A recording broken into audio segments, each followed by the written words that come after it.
عمرك سمعت عن محكمة الجن؟ محكمة حقيقية مش أسطورية ولا حكايات قديمة، موجودة من مئات السنين ولسه شغالة لحد النهاردة. محكمة ليها ملك وقضاة ومتهمين وأحكام بتتنفذ، والأغرب إن المحكمة دي مش للجن بس، أحيانا بيتسحب ليها بني آدمين زيي وزيك. محكمة الجن الجزء الثاني. الجن اللي تلبسها كان قوي جدا، مش عادي، كان يخليها تقوم بالليل وتكسر كل حاجة في البيت، ترمي نفسها في الحيطان، تتكلم بلغات غريبة. أهلها بعد معاناة لجأوا لشيخ كبير معروف بمواجهة الجن. أول ما شافها قال ده مش جن عادي، ده جن من وادي محكوم من محكمة شمهروش، بس الظاهر إنه ظلمها لأنه خدها غصب عنها. الشيخ بدأ جلسات رقية، وكان كل مرة الصوت يصرخ ويقول أنا معايا حكم، هي بتاعتي. الشيخ واجهه وقال لو بتقول صح خلينا نروح المحكمة ونشوف.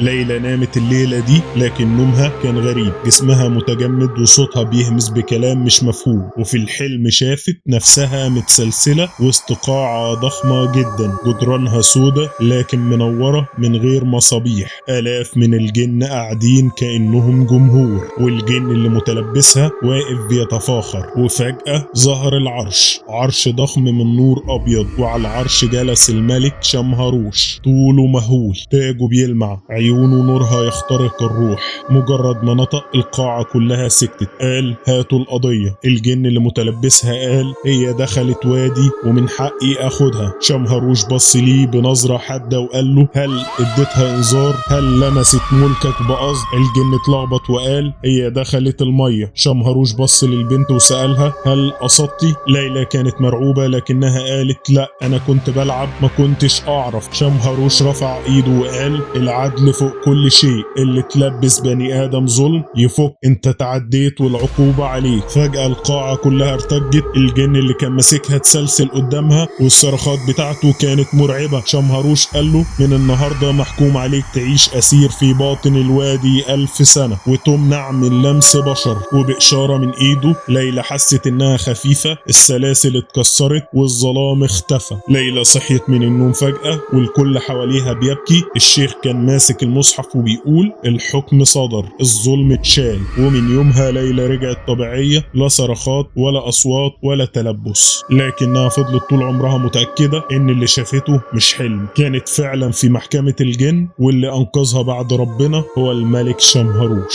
لو عجبتك القصة اعمل لايك للفيديو وشير كتير، وتابعني علشان يوصل لكم كل فيديوهاتنا.